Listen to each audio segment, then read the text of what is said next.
You looking for me, you can find me at the barbershop. Pulling up to get a cut, bumping through the parking lot. I keep it clean, Rico's where I'm running to. If you in the city, then you probably gonna be coming to. Gang getting down, Red's getting down, Nick getting down, Ron getting down, just to name a few. Everybody blade on point. You trying to get fresh, I'm telling you this the joint.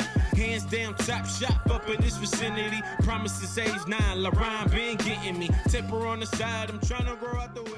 What's up, guys? Welcome to the K.O.S. Barber Club podcast, where we discuss the collection of wisdom on the science of everything in life. And we do so by interviewing our guests and seeing where they obtained self-awareness to create the self-concept to become the person they are today. And with me today, I have a special guest. I mean, all my guests are special, but he's more special because he's from Boston. And now he's in Miami. He was a colleague. He's a friend. He's a fellow artist. And he's a barber that can share a lot of knowledge, not only in business, but also in the way to go about your day-to-day as a barber. Without further ado, Leo. Yes, sir. Thank you. What's up, brother? What's going on, brother? First podcast? Honestly, second, Yeah, brother. Second, but the first one was literally like 3 weeks ago. Okay. And it was up in Boston. So I go up there, see my kids, and my cousin was like, hey, listen, I'm starting a pod.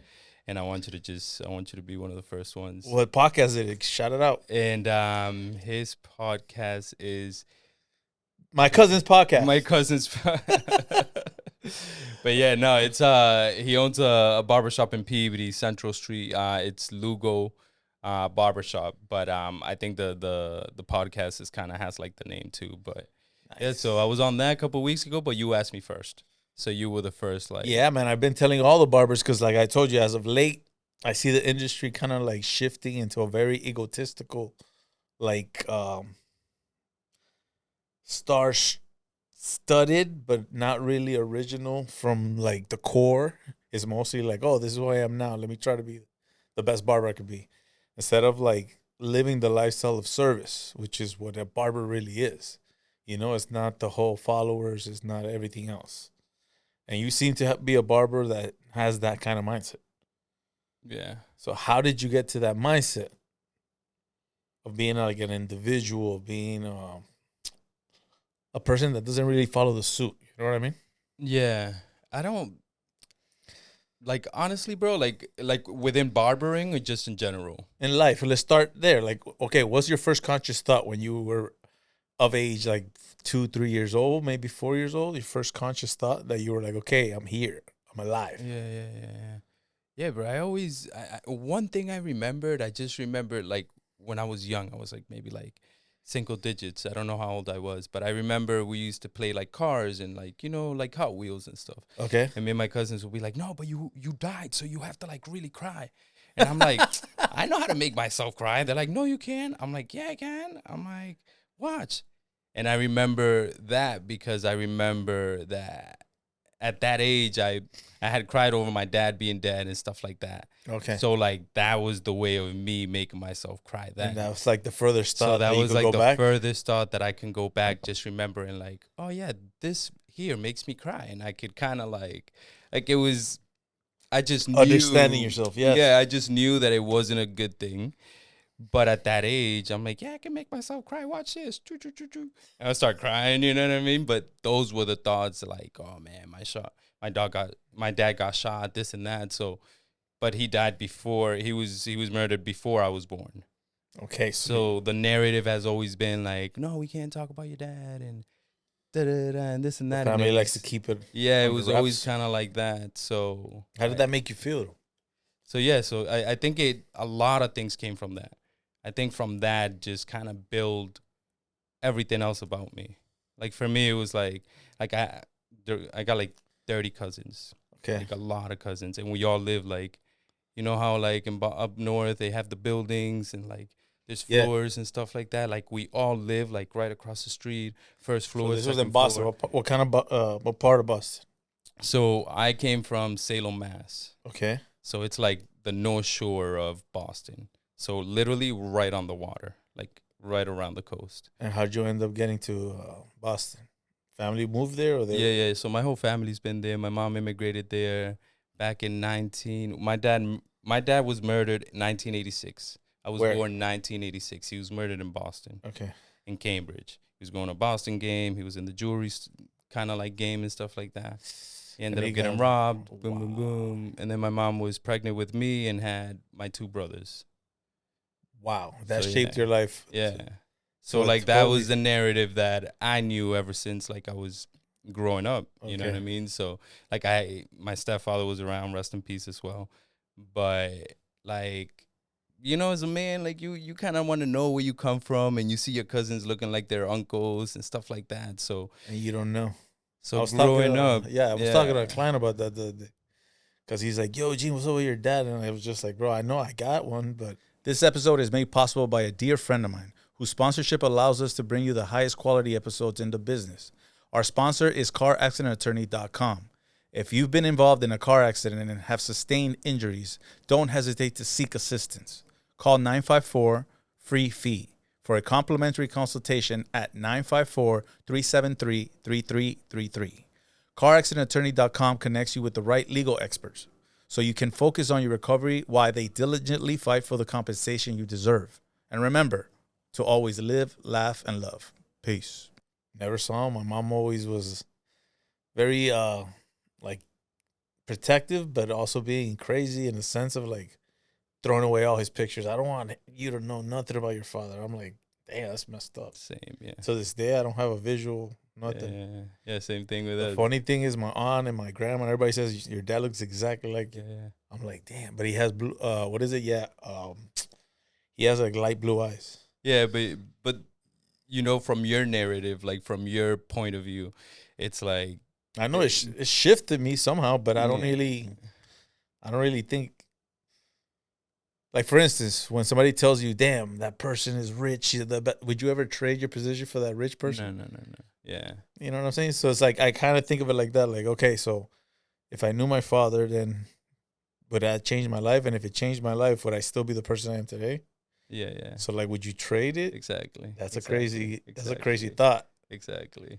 You know what I mean? Yeah, exactly. And I think it was like, that was one of my like first thoughts. Like, that story was the narrative of like how I grew up, because everybody would just be like, oh, this is so-and-so's kid. Oh, this is so-and-so's kid. So it was like nobody talked about it, but everybody talked about it. And I'm a little kid, you know what I mean? So I'm like, because in Boston, like the community's real very close, tight, right? Yeah. And my family, like I said, bro, we're like a lot. We're a lot. Like we're a lot. Like, they know you by last name. Yeah, bro. Like we're a lot. So yeah, bro. So those were like my first thoughts. So as a kid, you know, you start gathering information like that. Okay. You know, my aunt's is saying this, my uncle's saying this, da. So I'm gathering information, and you know, my stepfather was good. He did what he had to do, but like my energy was always like go, and the energy just wasn't the same. So like I always felt like, man, you know what I mean? Like, what if my dad was alive? Was he like this? And then what was the first time you asked yourself that? Bro, ever since, like I said, I was a kid, like making you always myself. thought of it? Like it was always the narrative of my life. Subconsciously or like Subconsciously. Yeah? Yeah. Wow, like it what? was always about that. Like I was always just like, yo, but what happened? But you know what I mean? Like, why don't you guys want to talk about it? What's the big deal? Why are you guys throwing everything away? Like, why can't I keep this stuffed animal? And why can't I keep this? And like, so it was always like that battle. So like, I always told myself like, look, do this. I got to an age that I'm like, yo, I started creating my own character. So I knew little bits and pieces. Okay, this guy owned his own business. This guy was a jeweler. So like, what can I do to be like a business owner? So you know what I mean? So I started you took the little information you did have of your father and you put something together and created your self-concept through that? Through that. Because I was like, all right, if this guy was like this, what do I like? You know, and I was always a hard worker. Me and my brother always worked. Like, I have an older brother that does like, he's like my real father. Like, he's 4 years older than me. 4 years older? This guy is like we literally talk every single day for hours on end.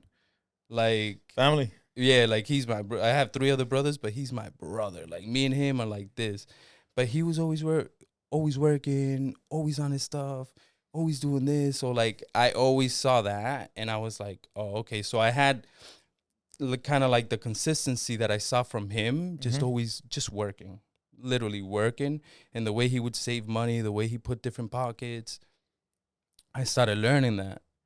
And then I'm like, oh, but my dad used to own his own business. But I don't really feel like working with people because I like to figure things out.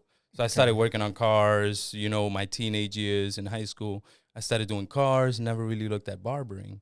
So the way, so you know what I mean? So like through all these years, I'm fixing cars because I'm like, okay, I'm acquiring a skill. You can't take that away from me. You know what I mean? Or you can't tell me don't do this. You know, if I have a skill, I'm going to go and find So how somewhere did you, else to do okay, it. your dad was a jeweler. You went to high school, middle school. You were just being a regular kid in Boston. Yeah. Then you started working on cars. Then in high school, I did the elective to like work on cars and stuff. Okay, because they have that over there. They don't have that here. Yeah, so I up don't- there they have like these electives that you get in freshman year, and you could work on cars. Yeah, there's I know we had what is it? Home something. I forgot the name of it. for like daycare. In high or school, something you like learn that, how to right? like cook and you learn how to do things. You know.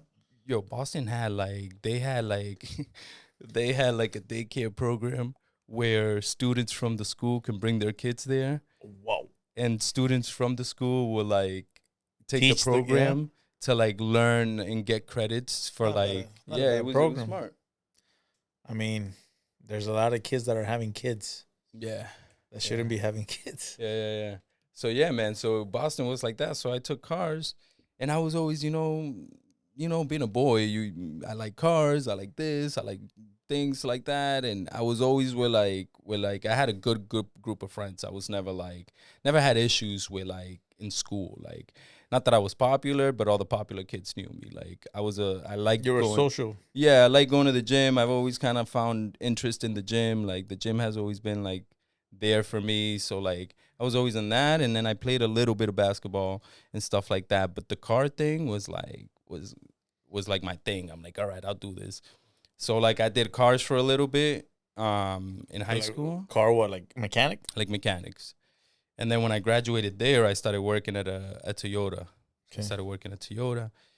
And I'm like, damn, this job thing is kind of like, You don't like the 9 to 5. like, it was like, all right, what's new? You know what I mean? Like, what are we doing today? Like, it was always like that type of energy with me. Okay.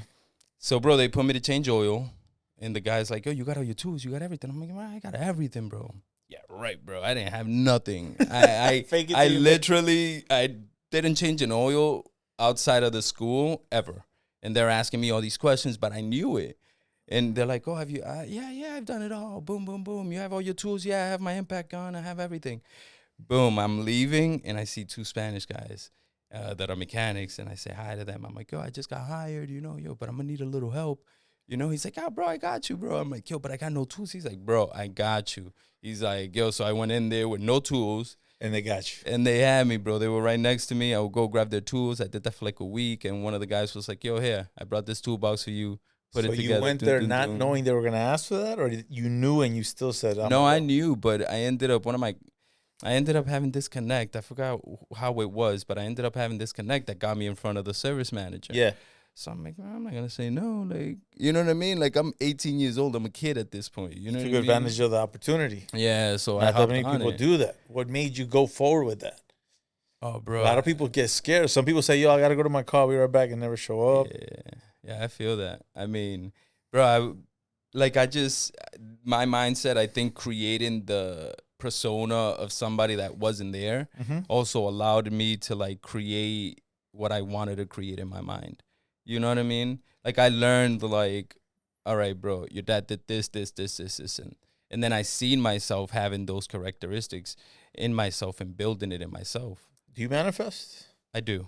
Did you do it back then? Maybe subconsciously I did. Okay.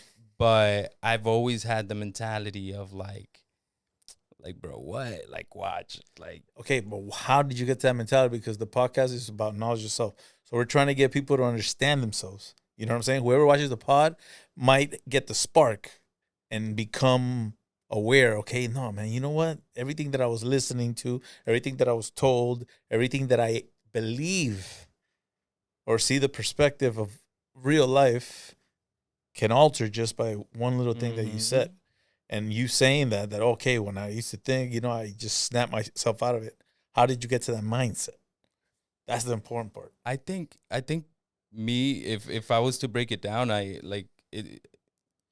think what happened was going through what I thought I went through as a kid, you know, with my dad not being around and stuff like So the that, and trauma. trying to create that. Was it traumatic or was it just sad? I think it was just the wanting to know. Because, I mean, I wasn't sad. You know what I mean? Like, Too young to get to that point. yeah, like, I don't even know the guy. You know what I mean? But my DNA is part him. So I want to know what my habits, like, I have a 13-year-old kid. I have a 12-year-old daughter. Like, I see them now and I'm like, I used to do that. So, like, you know, like, those were the things that I kind of missed. Got it. So I think what created my mental to think like that, like manifesting, was the fact that I always created a story with my dad. I always created a story, like in my mind. It was like, if I'm going to bed, bro, and my mom is tossing me in bed and I'm not tired, I'll fall asleep.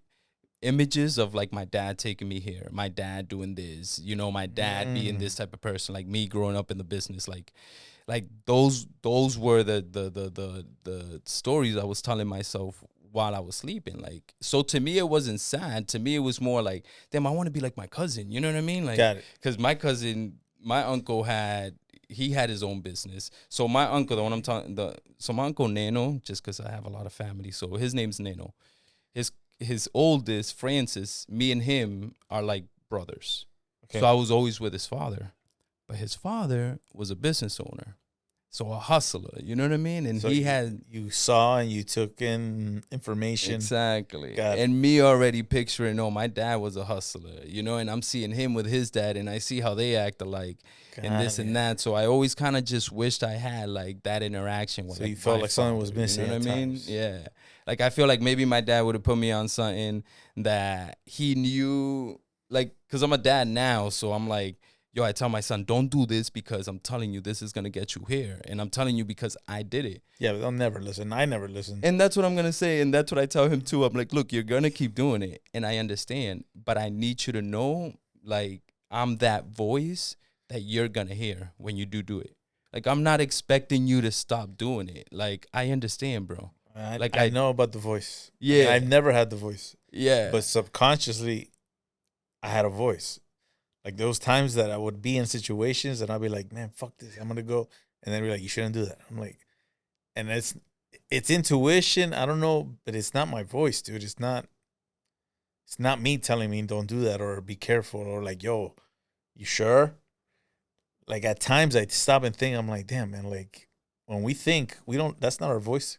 That's why it's so weird when you hear it recorded and they play back your voice that you're like, that doesn't sound like me. Because in our mind, when we even think, we sound like how we speak, you know? Mm-hmm. So when you hear that voice, I don't know who that is, man. Yeah. Who do you think that is, that voice? Yo, for me, I think it's divine. Look, I'm by religion, I'm Christian, right? Okay. I believe in Jesus. But for me, it's more like a relationship, you know what I mean? I feel like prayer is like essential. Like I feel like prayer for me, it kind of puts my thoughts in orders, right? Because and I also try to really always like study what I'm thinking. You know what I mean? Because like knowledge yourself. Yeah, like bro, si tú te llevas de todo lo que tú piensas, you know what I mean? Like like you're gonna end up just really a boat without a captain, you know? Yes, you're just sir. Gonna be, yes, sir. You're gonna hit something, even though you're sailing, you're not moving. Well said, you know? Yeah. So yeah, bro. I feel like for me it's been that little voice has been that. It's been prayer in God and always asking God, like, yo, let me treat people how I want to be treated. You know, like we're in the service industry and like, bro, I have 800 followers. Like, you know what I mean? Like to me, like Instagram, I like it. I really do, because I can't, like you said, I can put out a message, and even though the message is for me to be for somebody, maybe somebody hears it and they're like, oh shoot, I didn't look at it this way. You know, I like Instagram and stuff like that. I do see things that I'm like, oh, that's like, you know, like you're not gonna get me with that, or I understand what the game is because I understand what the game is. You know, like I know this game, and not just this game, but the Barber game you talking about? Yeah, like the Barber game, but also like the Barber game comes with weird. like Barber game's weird. I think it's shifting. But I feel like the Barber game is also it's a mirror of your intentions. Yeah, as a barber. I mean, anything in life is a mirror of your intentions, but the Barber game, as far as an industry, it shifted from not being known but still having, value, to now everybody knows, and they're devaluing it because so many people are focused on it. Because people now are acting. I know a lot of barbers that have 64, 65K followers, and they're not good barbers. I know them personally. You know what I'm saying? I know barbers that go to these expos and speak as if they are an elite barber, and they're not. Mm-hmm. So that's why I wanted to bring you in here, so you could teach us and tell us how you got to the point of view of this industry. Like, I see you, like, you're not really a barber that's like, oh, I have to be in a shop, or I have to be in a studio. Let me do, like, you seem to dabble in everything and take all information. You know what I mean? So that's what I wanted to find out. That's why I was like, yo, what made you think the way you were thinking at that young age when you were doing the mechanics thing? Yeah. Like, how did you know, okay, I could do this? Oh, I don't need that. I'm just going through it. How did you get to that mind frame? Bro, I think it's intention. Like, this intention. Like, my intention has always been to serve whoever, or, like, cutting hair terms. Like, if I'm giving you a haircut, bro, like my haircut is different, not because of the haircut. Like, for me, it's like that saying, like, 20% haircut, 80% like barber. Like, Yeah, bro, like, you could be the best barber, but there's a person that's nicer. And Not for in me, not with the clips, but just in personality. exactly. And for me, like, don't get me wrong, bro. I love what I do. I feel like I do a great job at it, and I say that because I get a lot of compliments on my haircuts, and people like their style and they come back. So, like, it's the proof is in the pudding. Like, it's people come back, bro, and people come back, and I retain people. But, bro, my haircuts, if you ask me, I wouldn't know how to answer it. And if you look at my Instagram, I do have haircuts there because it's what I do for work. But that's far from what getting a haircut with me is. You know what I mean? Like, if you're getting a haircut with me, like, it's a different experience. Like, you're experiencing me as a person, as an individual. And me and you have to have some sort of connection in a way that we're thinking of, there has to be an attraction. You know what I mean? Like, to me, barbering is a puzzle, bro. And then, like, I've done it all. Like, I've had contracts with the state up in Boston. Like, I was a teacher for 6 years at a school. Like, I did teaching in my barbershop. Like, I helped people get out of businesses that were failing and brought them into my shop. You know what I mean?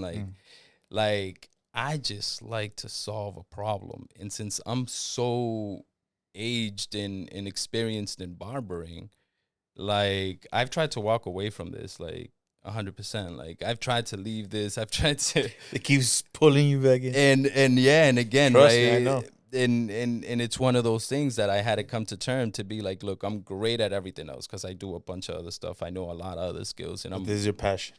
But this is for me. Like, God had put me, like, bro, look, this is where I want you to shine at. Got it. Because it's literally it's a magnet. Like, I'm walking down the street and I get clients. I'm not talking about barbering and I get clients. I'm not looking for clients and I get clients. Like, I've been here 4 years in Miami, which I would love to tell you the story how that happened because it was funny. We'll get there.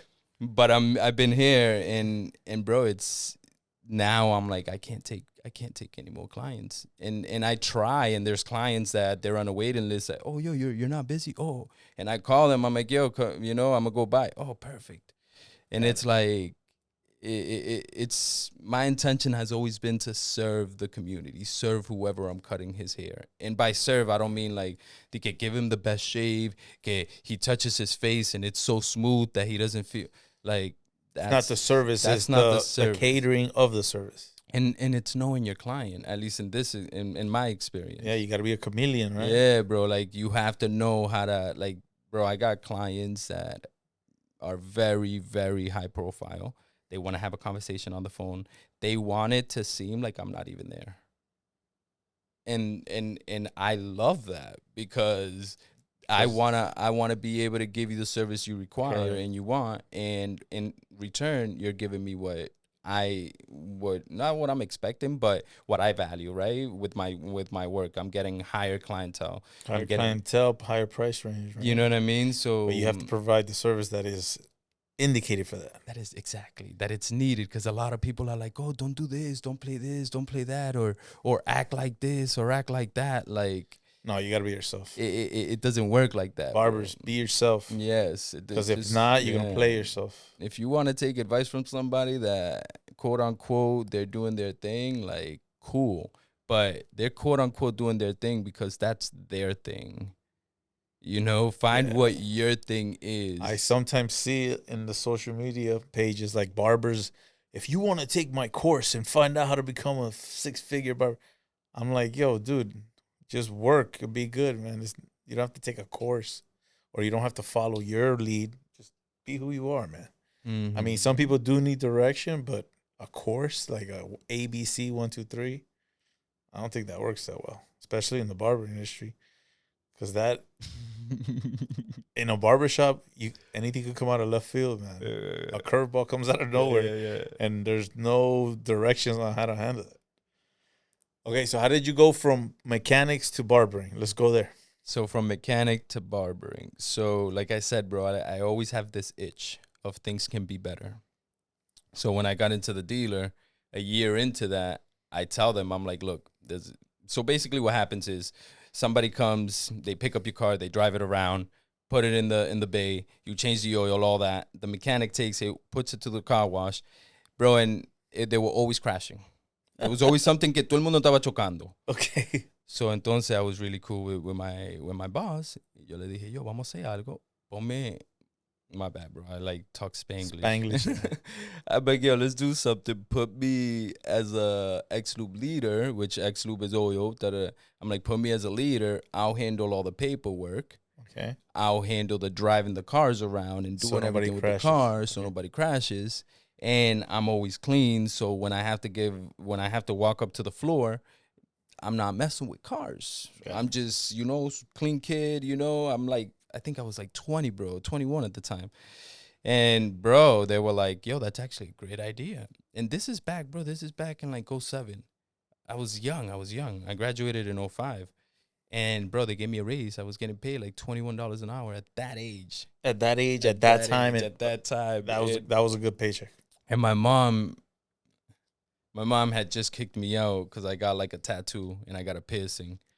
So then I was like, all right, screw this. I got another piercing, and then I got like my whole rib. Like, she got mad at me because I did my arms. I went and did my whole ribs.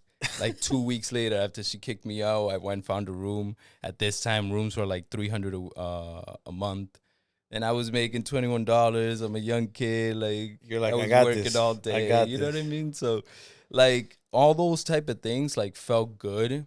But, bro, subconsciously, like, I needed to be myself. And I felt like being myself was, like, doing what I just did there with the dealer. But for me, so I used to go to the barber. So from there, I went to service advisor. Service advisor is when you receive the people. And then I started making more money. Then I started making salary job. But yeah, you kept pushing, going up and up. Yeah. Like you said, subconsciously, something else is telling you. I'm like, yo, what's next? And I always had the itch. What's next? So then I got to service writer, started making a good salary. I was young. So I started getting haircuts twice a week. I seen that's what, people I saw that had money was doing when I was growing up. So I'm like, I'm going Tuesdays. I believe that's the way it should be. I'm going Tuesdays and I'm going Fridays. Fridays for a haircut, Tuesday for a line-up. Friday for a haircut, boom, boom, boom, boom. Or vice versa. Yeah, whatever. And the barbershop was just it for me. And I was like, oh, this is fun. And I used to go in there and hang out. And I wasn't even hanging out. I'd just sit there, get my hair cut. But at that point, they didn't have appointments. Yeah, it was first so you had to sit in, you know, so you would call them, yo, how many people you got? Oh, I got 4 people. Oh, yo, I'm on rushing my over way. there. You get there, you still got 3? 4, yeah. Nah, bro, I got 4 now. I'm like, damn, bro, I called you. So it was like that, Yeah. Bro, and one of the time, my barber couldn't cut me. The owner cut me. But I knew the owner from, like, church. And I used to go to his house before the shop and stuff. Got it. So he's like, yo, Leo, let me cut your hair. I'm like, all right, come on, boom. Wow, we sit down. We start talking. He starts telling me, like, yo, you're making good money? I'm like, I'm making good money. I'm like a kid. I'm like, yeah, bro, I just got this salary job. All my friends are like, you know, like working at the hospital and like things like that. Like they were good jobs, but like, bro, I was getting salary already. Yeah, I was yeah. getting paid whatever. And he's like, yo, that's good money, but I'm like, yo, let me ask you how much you make. And then he told, Bro, and then he told me, and then I was like, yeah, right. I'm like, shut up, bro. So the next week, my barber's busy. I go back to Rob.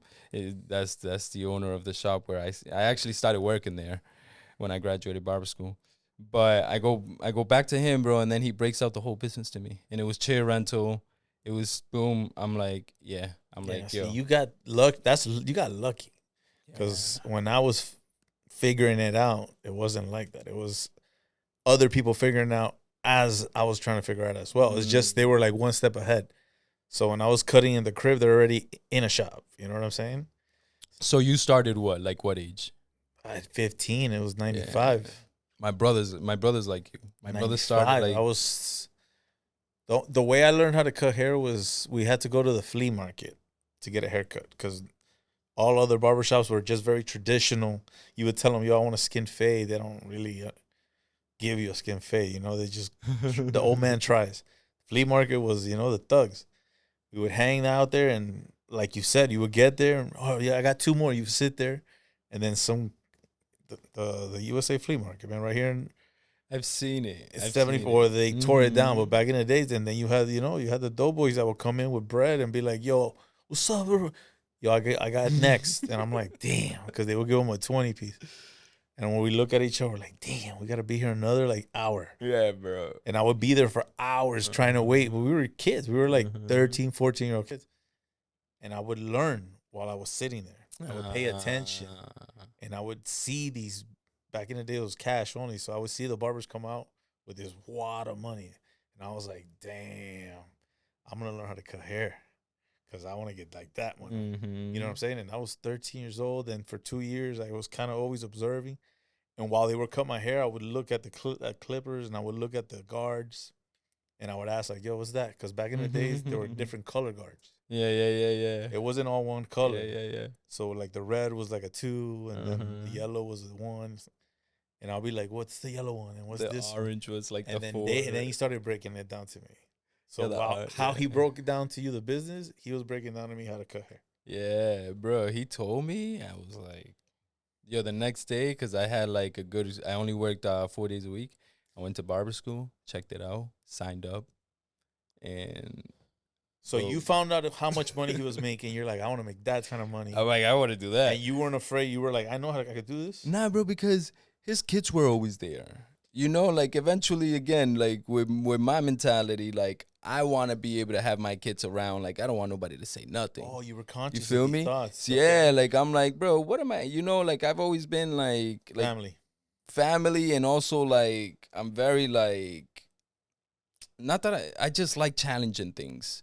Okay. So like I always had that, and it always worked in my favor. Like my whole life has worked in my favor. So you could say what you put your mind to, you pretty much get it done. I think so, yeah, because it just works on my favor, bro. I'm just like, all right, like this is what I'm gonna do, and like it's funny because I tell my older brother before I came to Miami, I was like, yo, I'm gonna do X, Y, and Z, and bro, X, Y, and Z happened. Okay. And it was before I even got here. And I found the company, I found this, literally everything happened. So like that's how I ended up getting into barbering. Like I literally asked him what it was. He said that. I went, I told him, I'm like, yo, I just signed up for school. I was already going to school for criminal justice. I dropped out of college. I'm like, I'm gonna go do this. It's only 9 months. If I gotta go to college, I'll go to college after. Went over there. Bro, I went to barber school, boom, boom, started cutting homeless people at a shelter. Just be myself, bro. I just went to a shelter. I was like, yo, can you guys help me? Yeah. Okay, cool, boom. So I'm cutting homeless. So you went there. You didn't even say, "Can I help you guys?" You said, "Can you guys help me?" Yeah, like, yo, I'm trying to learn. I would love to cut, the homeless people's hair, da-da-da-da-da. It's an exchange. I'm learning. They need a haircut, Yeah. Bro, and I started that in barber school. And yeah, bro, then I graduated. I was already cutting the homeless people. I felt some sort of way like I wanted to keep doing it because it was just like, I'm not going to say a promise to God, but it was like a thank you, God. You know what I mean? Like a thanks. So yeah, bro. So I graduated barber school right on time. I started working for Rob, the person I was going. And bro, like back then, you remember how the shops were. Like if he's good, he has 8 people lined up. Yeah. If he's good, he got 7. And like you have to get there. So what people would do in his shop is they would get there earlier to beat the rush. So the boss, Rob, he would go in at 6 o'clock in the morning, 5 o'clock in the morning, 4:30 in the So he morning. needed the young bucks to take care of the morning shift. Nah, because bro, he would get in there that early, but everybody would open at 9. So all the barbers and the whole shop would come at 9. He was the only one there early. Got it. Okay. So like he was still cutting till 10 o'clock at night, but he would start at like 4 o'clock in the morning at one point. Wow. But bro, it's a barbershop of 7, 8 people. I'm brand new, and I know people already. Like I've already. And he gave you that opportunity. And he gave me the opportunity because he was opening up another shop in like 6 months. Got it. So I'm like, and then his partner ended up moving to Florida. He came here. He moved to Lehigh Acres down the west side. Okay. And he opened up a shop. Boom, boom, boom. Toda esa vaina. So his chair opened up. I got in there. Bro, and I'm like, all right, bro, ain't nobody coming to me. Like, I'm just calling my friends. Some of my friends are helping me. I'm like, all right. I'm like, this how we're going to play it? I'm like, all right. Yo, Rob, what time you getting here tomorrow? He would get there early at 4:30 on Friday and Saturdays. 4:30 in the morning? Like 4:30 in the morning, bro. People sleeping in their cars, bro. 100%, bro. Yo, it's insane, bro. So I was like, all right, bro, I'm going to come here at 4:30 in the morning.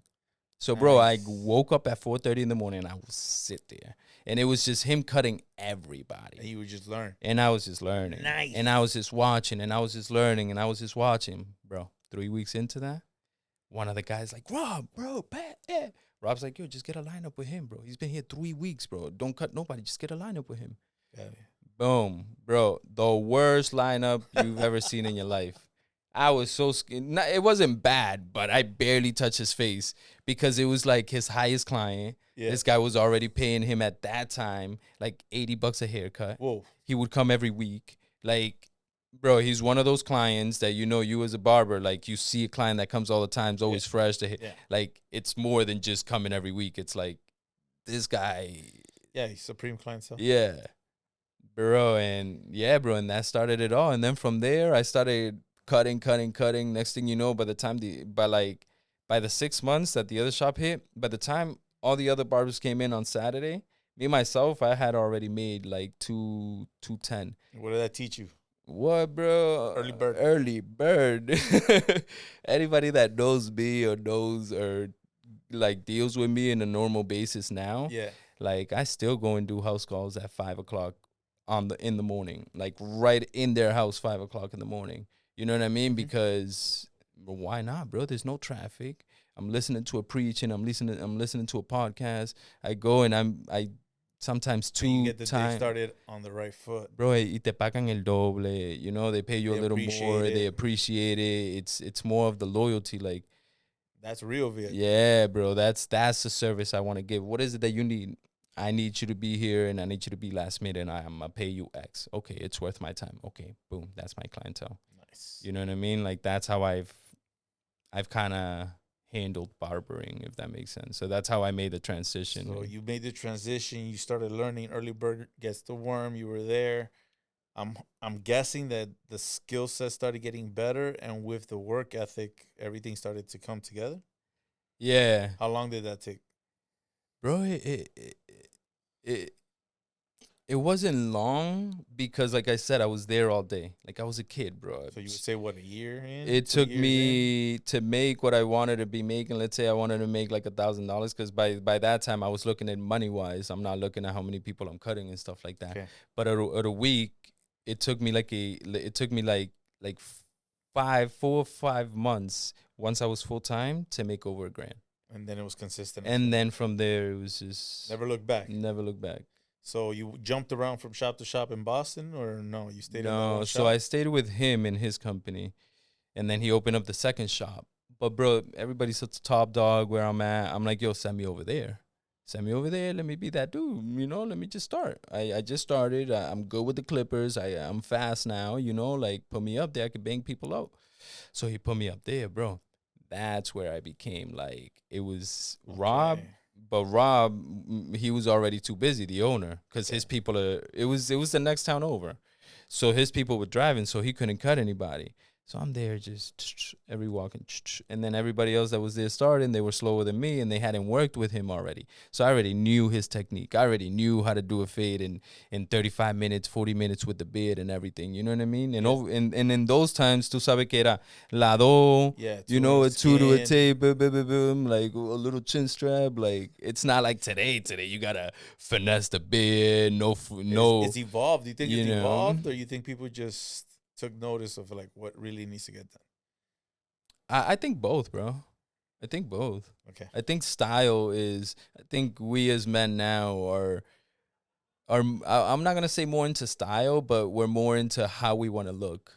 If that Okay. makes sense. Yeah. You know. More conscious. Yeah, like you know, I talk to some guys that are older and I cut their hair and they're like, "Oh, this is the same haircut I've been getting since I was like 15. Never changed it." And then you change it a little and you do something different, And they're like, "Whoa." So you know, it's that experience as well that I feel like nowadays it's where it's at now. So what do you think would happen if you wouldn't have done that move? Bro, it was still gonna happen because again, like I'm always looking to solve a problem. So when I got into the shop, it was all walk-ins. So when these, you know, ballers come in, yo, ten cien peso, I was taking them. Yeah. I was telling my clients, here's $20 for the cut. I mean, here's $20 and the cut's free. Don't worry about it. But I have to take him. Got it. So then I was like, yo, hold on, bro. I'm not gonna do this. So I told my owner, the owner, I'm like, yo, vamos a appointment. Let's start doing appointments. This is back in like, bro, like 2010, 2011. I'm like, yo, let's start doing appointments, bro. People are paying, and we have to pay other people to para que den el turno. Why don't we just make appointments and charge them what they're paying? So like that, we're not running around and pissing people off. So he came up with that concept. And he was like, nah. Right now, he's old school. I'm He was probably older, right? Way older. Yeah. It's too hard to change. He's like, nah. I'm like, bro, I'm telling you it's going to work. He's like, nah, bro, it's been working like this for years. Da da da da da. Yeah, but in those times, you really think about it. They're taking the information they know. Yeah. This is before social media. This is before anybody could really dive into the art form, and they're gonna listen to their intuition, man, which is important. In those times, it was working for. That's what I was just gonna say. That yeah, in those times, bro, like, bro, I would have done the same thing he did because you know he has four daughters. Like he has two businesses. Like the guy was doing what he wanted. He was in his lane, you know. So I understood it, but you know, I just had to take an exit. You know what I mean? Like it was just that was the end of like that. And then, bro, one of my clients came in, found a location for me.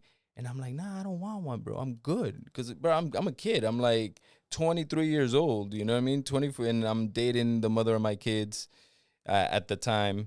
And That's a short. That's from high school. You must have been 17, 18 to 26. So in 8 years, you did a transition from mechanic to barber to going to a new shop. To pretty much taking over that shop. Yeah. And then from that shop, what was the next move after that? And then from that shop in 2012, like beginning of 2011, I got the lease. We opened in 2012, my own location. Okay. And the way that one happened was one of my clients sat down and he kept telling me to open up my stuff for like 3 months. And I just didn't want to do it, bro. I was being lazy. He was a realtor? Nah, he was a plumber. He was a plumber, but his own plumber. But yeah, he started making money, you know, on the side. And you know, in Boston, with the cold weather, like you get a lot of pipes that burst and stuff like that. So it's big money. So he was like, yo, just do your own thing. And I'm like, nah. Bro, one day I get a phone call. Hello? Yeah, this is so-and-so. So-and-so gave me your number that you were looking for a place to open up a barbershop. Oh, so he put you on. I'm like, this mother flunker. So I'm like, yeah, bro. Me and my boy had a good relationship, me and my client. So I went and saw it.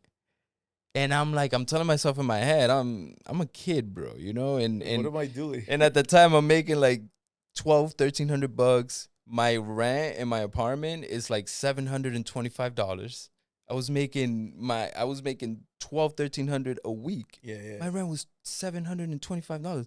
I was saving, and like I told you, my brother knows how to save money and stuff. So I was saving so much money, and I had so much money saved that I was like itching to Do do something, you know. And bro, we went in there. We looked at the place. We kind of made it hard for her to lease it to us. She Okay. was like, you know what? I like you anyways. Boom, leased it to us. What do you mean you made it hard? Like you didn't have? Because I'm like, nah, you I didn't want. qualify. Nah, I was like, I want 2 months free. I want, I want to fix it up. I want those months for free, and whatever. Because I really wasn't looking for something, but I was busy every day. I was cutting every day, bro. La mujer dice que sí. Oh, I like you. You're so nice. It was in the same neighborhood or no? It was in Salem, so it was back in my hometown, but it was like in the richer part, like more historic, Upscale, like yeah. richer, and like all the houses are like gold and stuff like that. Like, cause Salem is like a witch city. It's Okay. like where they used to hang the witches back in like the 1800s. Wow. Yeah, so like it literally, like in October, it gets so packed that they close all the roads and stuff. Pack or what? People With coming in. Yeah.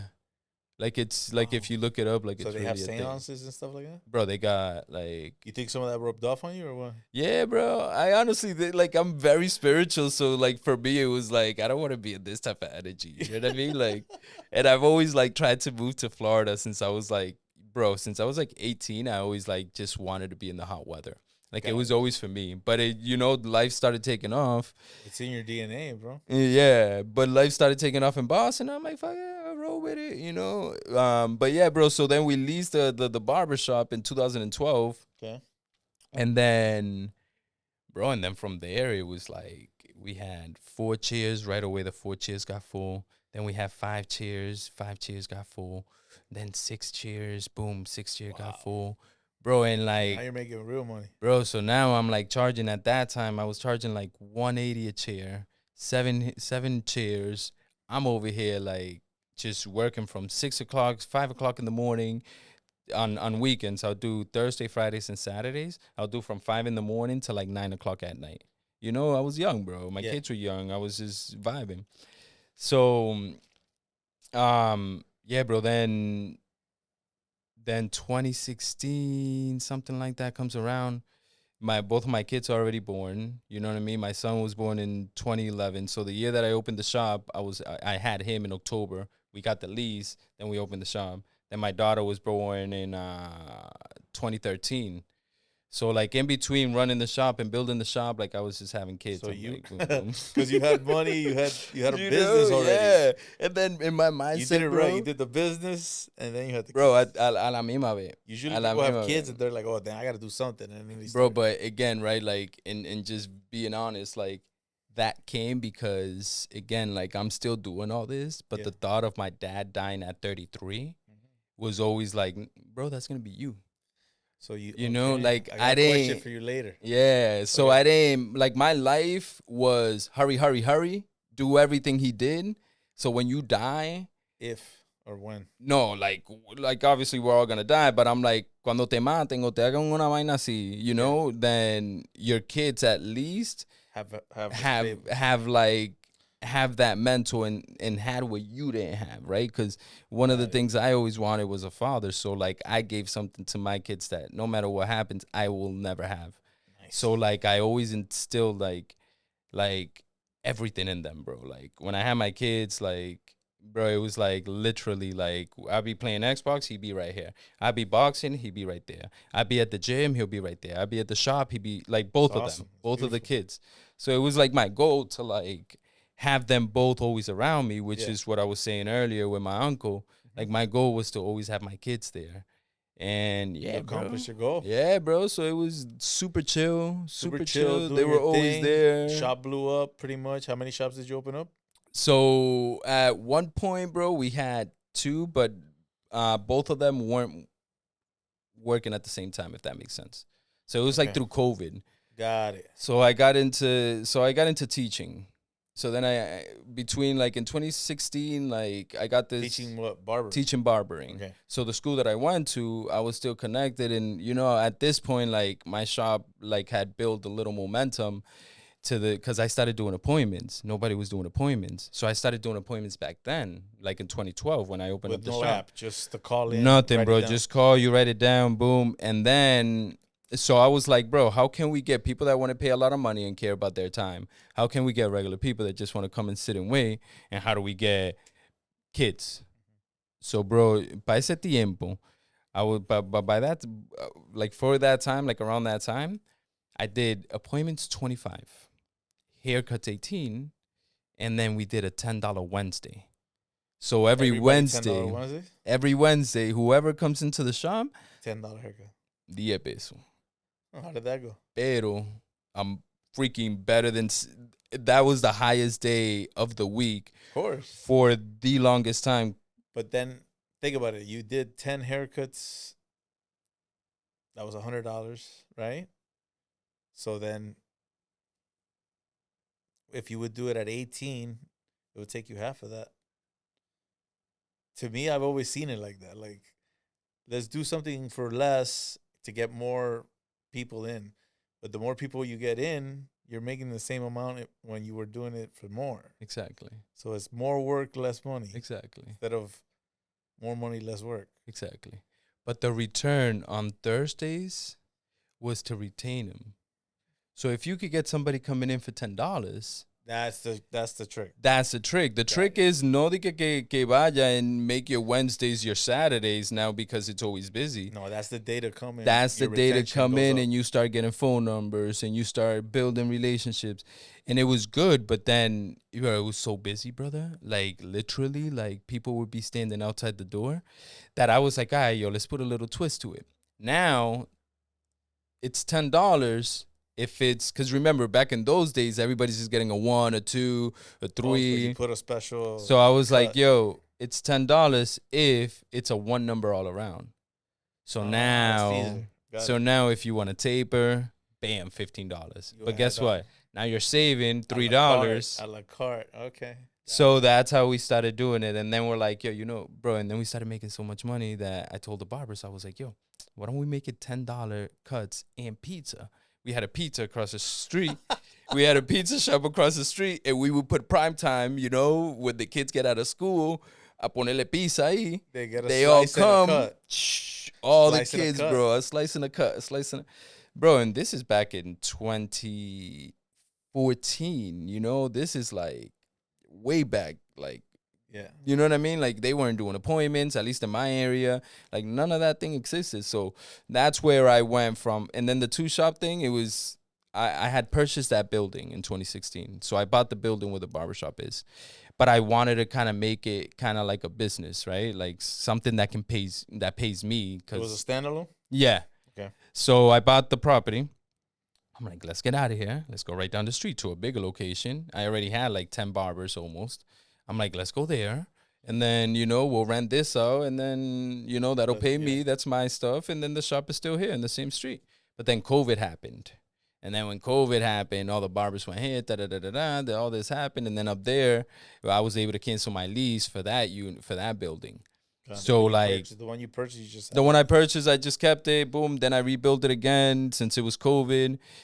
I had W2 employees as well. Okay. So like we were able to get unemployment and stuff like that. So like bro, I was in the shop going to Home Depot, fixing everything. My kids were here. Like there was a point in my life that I had full custody of my kids. So like they were there fixing everything. And we were doing all this stuff, bro. And it was a vibe. It was always lit. Like my kids were always there. You know what I mean? It seems like everything was working. You were flowing. So take us to the spark that you had. You said, I'm moving to Miami. Bro, so by this point, like I said, I was teaching and I already had these contracts with the juvenile facility. So I was working with the Commonwealth of Mass. And what I would do is I would go and cut the juvenile kids in the units. Okay. So like I had built that side business. Okay. So by the time I think I moved here, I've been here 5 years now. So by the time I came to move here, I had only I was only working 2 days a week at the shop. The shop was full the whole time. And then I was doing 11 units at the juvenile facilities. So literally, like I was just working 2 days a week and I was doing the units. In the units, it was at my, like, whenever I wanted because the kids están presos, ¿tú me entiendes? So, So, bro, I was set up like that, and I'm like, there's more, bro. Like, there's just more. Like, this is, like, and now my kids are like 8, 9, 10. Their mom's back around, and kind of like, I broke up with their mom. Well, we broke up back in like when my kid was like 3 years old. So I've been with the same girlfriend. Me and my girlfriend been together since 2017, 18. So like my kids have know my girlfriend for like the longest time. So like we were all 4 of us were always at the shop fixing this, doing that. But it got to a point that like just how I didn't have my dad, I wanted them to have just the same relationship with their mom. You know what I mean? And I literally had I had them all the time. I had full custody of them. Like it was like I wanted a little trade. It was you like pushing up, like, yo, can I pick them up? Can I? No, it was like, here, take. No, something happened, and and then boom, I got them full custody through the court, boom, boom, boom, and then just kind of just rolled that off, and it was good because she was doing her thing with like dental and stuff like that, and I was doing my thing with the shop, and I was able to pick him up, drop him off, like I was in swimming, like I was in swimming classes, I literally did everything, but at this point my kids are older, and I always had this void of like, bro, like. Salem was nice, but it was never my vibe. Like it was never my. You said that you wanted to like I needed to bounce, bro. So then Miami came along because me and my girlfriend always traveled here. I've always traveled here. I tried moving here when I was 18 and whatever. So like one day we're like, yo, everything's set up. We have everything. Like the building is there. Like people want to buy the shop. Like at this point, people are offering me to buy the barbershop because like I'm not even there. So I'm like, yo, let's just go. Like, let's just go. So, bro, I go to the shop the next day, and I'm like, yeah, I tell one of my boys, like, yo creo que me voy a mudar para Florida. He looks up. He's like, what? Bro, you ain't going. Who's going to cut my hair? Oh. I'm like, what? He's like, yeah, bro. What do you mean you leave it? Who's gonna do this? Who's going to do that? I was like, you're right, bro. You're right. I ain't going nowhere. Boom, that day finished. I go home, me and my girl. I'm like, yo, I ain't telling nobody about nothing no more. Just gonna sporadically just get up and go. Yeah, bro. So it took us, I set a manager. I already had a manager in the store. I told him, yo, look, this is what's going to go on. You left everything done. Yeah, I left everything tied up, bro. So you came to Miami. We came to Miami. We landed here. Bro, and my mindset was get to know barbers. Get to know barbers and know a lot of barbers. Like, get into the industry. So when I get here, I was in Cape Coral for a little bit, but I'll skip that because nothing really happened there. It was one of those things that like Cape Coral. Yeah, bro. I started making money in the shop, but again, now I'm going to a place that's not me again. You know what I mean? It was going good. I was making like really good money, but I'm like, yo. I told my girl, I'm like, yo, we gotta bounce. So we came to Miami. When we came to Miami, I went to Darrell. When I went to Darrell, the spot barbershop in there. I saw Chris, Savage Chris. Mm-hmm. I saw him, and I told my girl, I'm like, yo, this guy's vibe is like, he's cool as hell, bro. I'm like, I want to work here in this one. But then when we came here, the shop was still running. Yeah. When we moved here. So I had a cash flow, whatever. And I'm like, yo, let's just try out Airbnbs and let's see what areas. So I started going on Google, seeing what area gets paid a lot and who makes more money and da-da-da-da-da. Okay. And then I find Sunny Isles. And I was like, oh, shoot, yo, this area is nice. Let's go visit. Bro, we go and visit. I'm like, yo, I like this area because Boston has a lot of like Italians and Russians and like Albanians and Europeans. So like, yo, that was my crowd. I'm like, I like all the this. Europeans, So, bro, then I Google, boom, there's a spot barbershop there. Nice. So at this point, we're living from Airbnb to Airbnb. But, bro, we know nothing about Florida. All my brothers telling me, like, yo, you're going to get shot over there. Da-da-da-da-da. This is going to happen. I'm like, brother. I'm like, I don't know what you're talking about, bro, but I'm going. Like, I'm going. So we left, bro. We stayed in a few Airbnb. Like, it wasn't easy because I have, like, a dog, like, and it was always trying to get around and stuff like that. But we hopped off from Airbnb to Airbnbs, and then they gave me a job in Sunny Isles at a barbershop. And then, bro, like, I had told all my clients from Boston that I was coming for a month. And, bro, I never went back to, like, cut hair. But, yeah, bro, so then we landed here. I got the job. And my girlfriend's a barber, too. And she's like, you know what? Maybe I'll work. Like, after, like, a year or so, she's like, yo, maybe I'll get in there. Maybe like 8 months or so. She's like, maybe I'll get in there. And when she did that, there was an interview going on for for area manager. And at the time, my numbers looked good. I wasn't in the lowest. I was making noise in the shop and stuff. And I seen one of the managers that does the interview, and he's walking, and I'm like, yo, Lester, yo, you guys are hiring for this, right? Like, yo, you like, like Yeah, I you just put gave him in that vibe, your, like, your application. yeah, I'm like, dude, come on, man. And then I called him again, and then I was like, he knew my criteria because whatever, Yeah. my resume and stuff like that. And bro, again, like I just seen things that I'm like, damn, I want to know more barbers. I want to get more into the field in Miami. I wanna see Miami. It seems like And you're always getting to a next level, whatever it is you're doing. You mm-hmm. never stay steady, and like you always keep going. Yeah, bro. And then that job, having that job taught me a lot. Like like of things that like just data keeping and stuff like that. And then that job, I couldn't cut hair as much anymore. So then one of my clients was like, yo, please, bro, please. I'm going through torture right now. Help You don't me know out. what you're putting me through. Please come cut my hair. I'm going to pay you a ton of money. Just please cut my hair. And, bro, he gave me a price that I was like, Can't refuse. I'm like, brother. So then that opened up the light bulb. Turned bro, on the so light that day, this guy sends me to 2 other guys. He sends me to another guy there. The next day, he gets me another guy.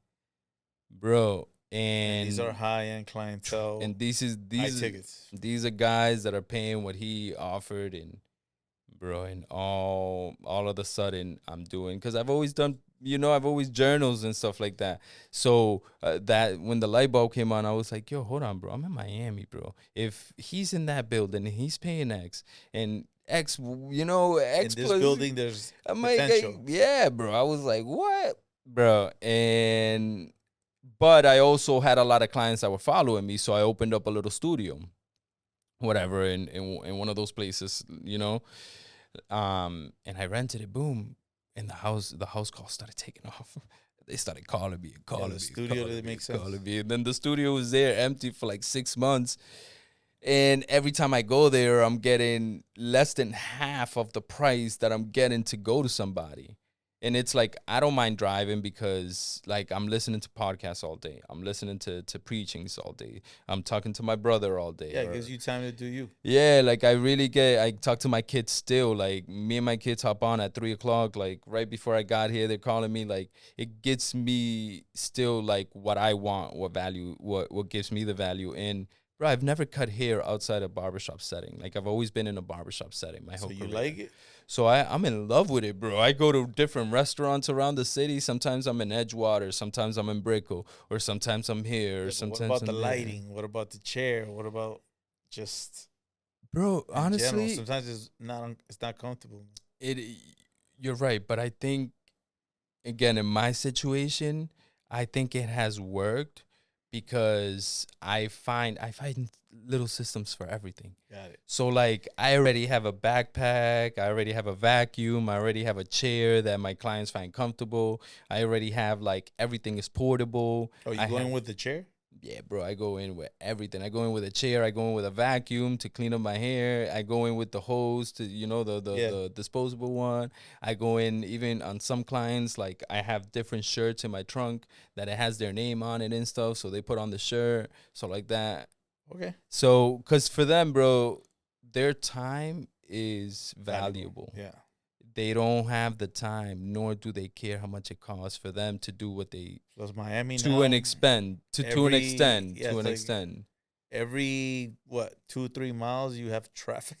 Yeah. Now, especially if you're in downtown area. Now, if you have a system, and like I said, I've already kind of just how like everything else I've done, I've already found a system for this. So like I'm on the road just as much as I'm cutting hair.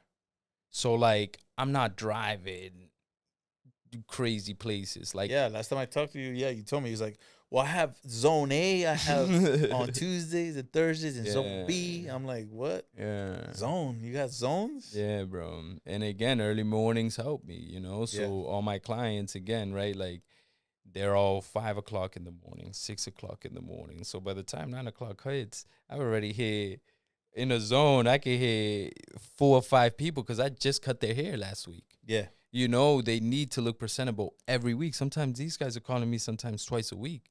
So I'm not saying it's normal. I'm just saying that there's a niche out there that is out there, bro. And I found it, you know, because I knew I wanted to be here in Miami. I knew I wanted, if my time is valuable, and this is just my personal opinion, like, you don't have to get a haircut with me. The people that get a haircut with me, they know it's more than just a haircut. Like, it's not just, no, okay, I'm clean. Like, bro, it's a feeling, it's a vibe that I feel like I'm gifted with because I've done it for so long and I understand it. That I just feel like when people come to a barber and the client sits in the chair, he needs to feel comfortable as hell. Correct. Because as men, bro, I don't like nobody touching my face. Correct. I don't like nobody touching my head. Like, I'll get in a fight if somebody's, you know what I mean? Yeah. So, like, as an individual and as a man and you know, like, as a leader, like, I'm always like very like, I'm very like attentive of how you do things. bro. Like, I'm very, very intentional on everything. I'm not Gotcha. disrespecting you by palming your hand, even if you're moving. Like, I'd rather sit back and be like, wait for you to finish. and then they look at me like, why aren't you cutting? I'm like, bro, ayúdame, tú me entiendes, para yo Yeah. ayudarte. And sometimes they can't. Sometimes he's like this, and I could, you know what I do? I'm like, whoop, bro, that's all I could do. Oh no, I got you here. You know, so like, again, I understand there's a lot of ego in the industry now, but I like it because I know what the reality of the business is. And you know what I provide mean? that service. At the end of the day, we are service providers. So like, Yes, the that's ego, what a barber is. A yeah, barber definition, person of service. yeah. So like, when I see all these people, oh, come and be and learn how to make $20,000 a month and learn how to do your social media, like, bro, like, I could buy your course if I want my social media to go up. Exactly. But if you're talking to me about how to get clientele and how to do that, like, my boy, like, I'm like, good. I've I been got there, it. done that. Yeah. The thing is that we came up on a different time, bro. We came up on a Mhm. time when we had to do that. Appointments, treat people. And it's also a character. Your character has a lot to do with it. Mhm. Because a lot of these people create a character for Instagram or social media. Then when you meet them in person, they're really petty and they're not the person they seem to be. Mhm. And that's what I don't like about the industry today. And I feel, I feel like that's, yeah, I agree with you 100%. So now that you've done all this, gone from Boston, made a move to Miami with no fear, landed here, observed, took in all the information, developed a new concept, creating a whole new lane. What do you think is next, man? Bro, watching my kids become adults. So you're gonna be a dad now and Yeah. like only cut part time, maybe. Like, Let the I businesses guess, run bro. themselves. I guess. I just, at this point right now, work to me is like, I don't feel like I'm doing anything. Like, work to me. Yeah, when you do what you love, you don't. Yeah, work like, even if, like, I guess what's next would be scale what I'm doing. You know, try to get back into teaching. You know, like, get into a school or something, and just keep myself a little more busy because, you know, like, I created good time. I created enough time that now I'm just kind of like, like you said, you know, your Mondays are for X, Y, and Z. Yeah. Like, I have my days like that, and it takes up now like 3 days out of the week. So I have Whoa. 3 days out of the week that I'm just doing that. You know what I mean? And that's included every month I go see my kids. You know, I travel you fly every back. month. Yeah. Yeah. So like I've, and even from over there, even before coming here, like, I've always just had a short week because my time and me thinking is more valuable than me actually cutting hair. You know, Got like, it. me myself, I need that if I'm gonna be this. And Yeah, I'm you only, can't do the work if you don't work on yourself. yeah, like, I I got need to, you know, like, I need to be, that needs to be a priority, and then this comes That's with good, it. man. That's a message to everybody out there, man. When you need to work on yourself before you do anything, it's a good thing because then you know what you're doing and who you are. Mm-hmm. All right. So we're getting to that part of the interview where I'm gonna ask you a few questions. Yes, sir. There isn't wrong or right. It's just what comes to mind. We're gonna dive into the consciousness and see what we come up with, right? You see the movie? Yeah, you have, bro. The Bronx Tale, for sure, right? No what? The Bronx Tale. That's the one with Robert De Niro and Cologio. Bro, I've never watched like. You don't watch I movies? don't You're watch always moving on the go? TV. Yeah. All right, so this I don't movie's even watch sports. it's a People make fun mobster of movie me. from New York. Okay. And the kid lives in a neighborhood and he witnessed the mobster murder a guy over a parking spot. And then the police question him, like, "What did you see?" And they know that he saw, because when the mobster, right as soon as he shot the guy, he walked by and he looked at the kid looked at him, and he kept going. So the cops questioned the kid, and the kid said, "I don't know who did it." Mm-hmm.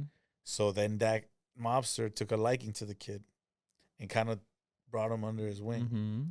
And there's a scene that he's already past his teens. He's like, I mean, not past, he's probably like 17, 16. And he's having a conversation with him. And he asks him, "Would you rather be loved or feared?"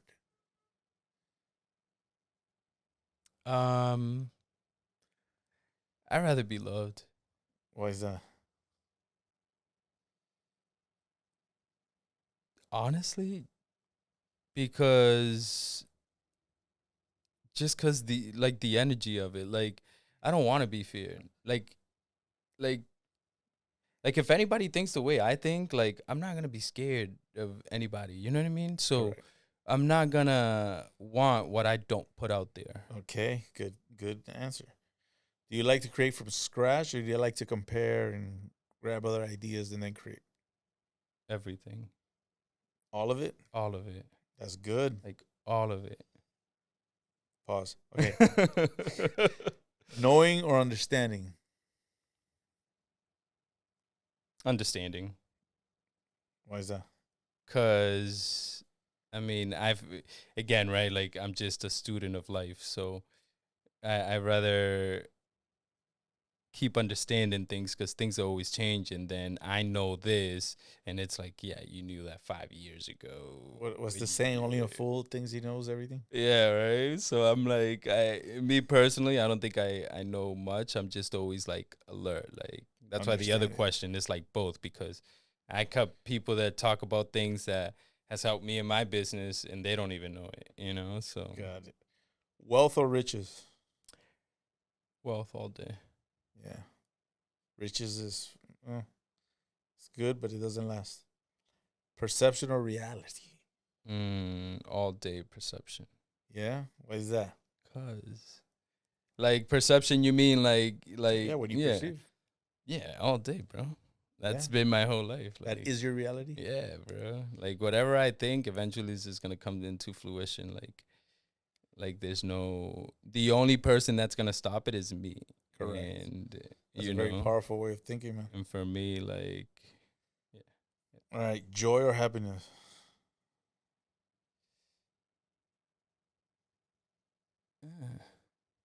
I would say, yeah. To be honest, it's hard, but I would almost say, I would almost say, I would almost.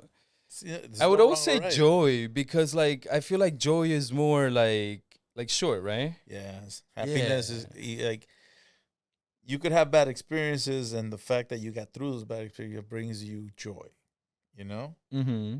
And then you accumulate those throughout the years, and it's a good life, you know? Mm-hmm. Hard, but good. Mm-hmm. And you're happy because you went through all those experiences, good or bad. So happiness is the finale, Yeah, bro. pretty much. I like joy. I like the knowing that it's hard. You know what I mean? Seriously. Power of choice. Do you believe in it? Power of choice. Yeah. I believe there's power in choice. Oh yeah, absolutely. Let us know why you think that.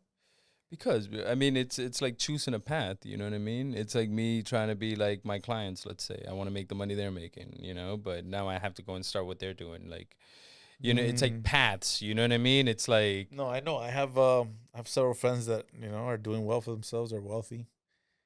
And I've had the opportunities and the conversations, like, yo, won't you come and help me with this? And I'm like, nah, Yeah, you got a lot of bread, but I don't want to do what you're doing. yeah, Like, exactly. to me, I wouldn't be happy. Yeah, yeah. And then I got people telling me like, bro, you're crazy. I'm like, what do you mean I'm Mhm. crazy? Yeah, so I feel like choices is that, you know what I Yeah. mean? Like if you stick to what you know and you just grow in that, is it's gonna, Got it. or if you're jumping around, you're not gonna get Do you nowhere. believe in the term good problems? Yes, 100%. What's a good problem in your world?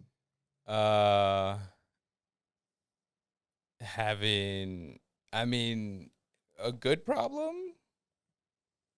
Or good problems, not just a. Good problems. Or you think they're necessary? You Bro, think like they're at least in my eyes, good problems is like always trying to evolve and get better. okay. Like, you know what I mean? Never Like, settling. yeah, like I can't say money because I'm always trying to get more. So it's A good problem that you're reaching. yeah, for you're more. always pulling it. So yeah, Yo, pause. Always pulling it. Emotional intelligence. Do you use it? Do you believe in it? You think it's a thing? I think it's a thing.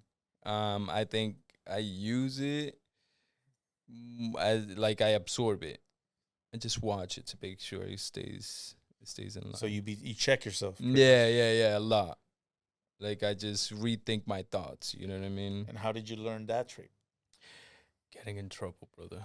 I've been there, man. I've been there. Like I said, that little voice. And then you start Back in learning. the days, and then I used to be just like, man, shut the yeah, fuck up. Let's go. man, bro, Now I'm yeah, like, you know what? I'm not yeah, going. I'm yeah. not going. I'm just Even like, if I don't hear yeah. the voice anymore. Yeah, yeah, yeah. All right. Pain versus suffering. What? Which one is worse, or? What do you think of that? Pain versus suffering. Suffering is, I feel, and this might sound weird, but I feel like depending on what you're using it, suffering, it's only a state of mind. It's a choice. Yeah, I don't think suffering is real. Like, Pain, you feel it. Suffering, you yeah, experience it. And if you just say, you know what? yeah, yeah, yeah. It's like when you get over a chick, you're like, you know what? Mhm. Forget Yeah, this yeah, girl, yeah, man. exactly. And then you're back to normal. Exactly. Right. Logic or intuition? Intuition. All day, right? That Yeah, feeling. intuition. Especially you that you're spiritual. Yeah, intuition. Intelligence versus experience. Experience. Yeah. Because what do you mean? Like which one? Because you could have a person read the whole library and know about everything. Exactly. And then you have a guy just go walk outside. Exactly. Like it's like I see some coaches now that they're like, I'll coach you through your life. I'm like, brother, I'm 40, 2 kids. Like Follow my life lessons. You man. haven't even had a kid. You haven't been through like a girl being pregnant. Like you don't know nothing, bro. All right. Discipline or self-respect? Which one do you value more? Discipline. Yeah? Yeah. Okay. Indulges. Why? Because if you have the right systems in place, and the right system is to make you better, and you have the discipline to do the things you have to do, I feel like that in itself is self-respect. Okay. I feel like if you have self-respect, but you don't have a system to, like, I feel like that again, now it's back to emotions or a feeling or like a self-respect. It's like, I respect myself, but things change, you know what I mean? So I feel like the discipline, if I'm like, okay, this year I'm going to go to the gym 5 times a week, I'm going to save $600 a week, and I'm going to, like, I know that at the end of the year, I'm going to be jacked, and I'm going to have, 600 times 52. All right. But I know that's going to show me the result. So what I'm getting from you is that you have enough self-respect to implement discipline in your life. Yeah, like Got it. everything in my life, it's all discipline. Like it's all, you have to go to the gym, you have to do this, you have to do that, you have to do this. Okay, so this question's a good one. Self-mastery versus personal power. Which one do you think is more important? Self-mastery, what? Like always Self-mastery looking? is more like internal. It's like internal control. Okay. And personal power is external action. Internal. Yeah? Yeah. So self-mastery? Yeah.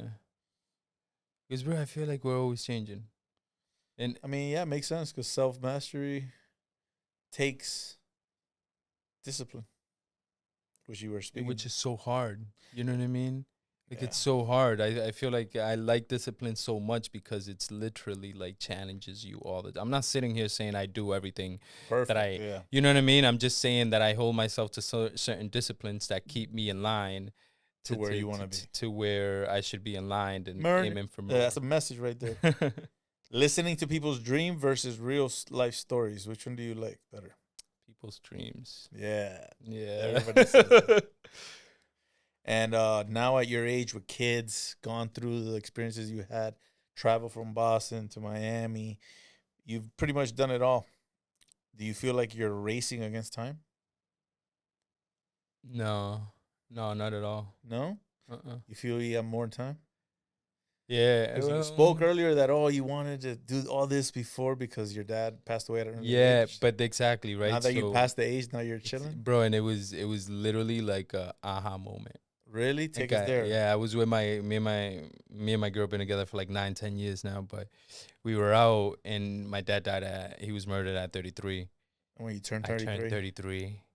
And like a week, and like this whole week, bro, my head is just tripping. You know what I mean? And again, I listen to my thoughts a lot, bro. And I remember thinking one day, and I tell V, I'm like, yo, what am I gonna do with my life now? Everything I thought I wanted to do, I did. You know, we bought the property, we did the business. You know, we did what we had to do to make sure that we're okay. Like, we came here, we didn't work, didn't have a stable job. Like, what am I gonna do now? And so now I don't feel like I'm running. I'm turning 40 this year. My son is 14. My daughter's 13. And bro, like now, now I'm enjoying life, but watching them and going back to like my trauma, that it's not in a bad way. I just say it because it's just an event. But I'm happy that I gave them what I never had. And it was like the POV from me. It's like I never had what I watched them have the whole time. And now you guys are now in I guess in a level plane now. You know, so like me as a kid, like I was always missing my dad and stuff. So everything that I wish I had and everything that I envisioned that my dad would do to me, I did to them. Got it. And then now I, as a father, watch them have what I once como quería. Wait until you become a grandfather, I guess. Oh, bro. I'm waiting for that one. How old is your oldest? 17. Yeah, see, yeah. And then the other one's 14, turning 15 next month. Yeah, that's the best, bro. Yeah, and you have two girls. No, I have a boy and a girl. My son is 17 and my daughter's 14. Yeah, same thing. She's like 38. Yeah, in her mind. Yeah. This She's so like, different. She's an adult. I'm like looking at her like, man, shut up. Yeah. My daughter's the same, bro. All right, last question. This one's a good one. What's the favorite day in your life? Like of the week? Favorite day of your life? I don't know, bro. I like every day. Awesome. Like, I swear, I literally, I love every single day, bro. I love the life I live. Like, I have every day, like, I just thank God I'm alive and. Correct. For me, my favorite day is always tomorrow. Yeah. Yeah. That's a good one.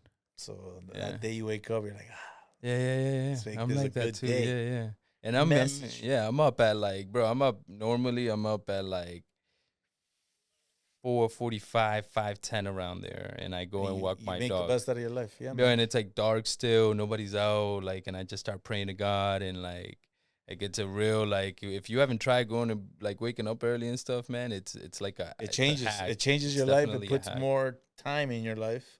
But you also get tired. Like by 9:30, 10 o'clock, I'm already like. Oh yeah. But I feel like after 10, bro, como que no se hace una buena. Yeah, but it depends. It all depends on who you are, what you're doing. But I don't watch TV also. Like, yeah, you do a lot of different things. Like, you're a different individual. So I wanted to bring you in here, and it settles what I was thinking. I was thinking like something dramatic had to happen in his life for him to be so organized at an early age and get to the point you are now.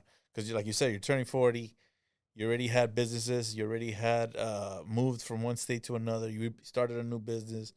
You have Airbnbs and things of that sort, right? Or apartments or things like that? We have multi. They call it multi over there because it's two.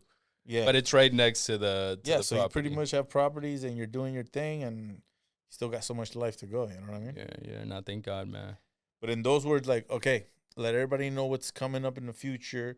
If you want anybody to know anything about you or how to be or how to reach you, let them know right now. Yeah, man, my name's Leo Pena. Like, you can reach me on social media. It's Leo Private. It's Leo Pena Life or Leo Life. We just changed it, to be honest, like a week ago. I think it's Leo Life.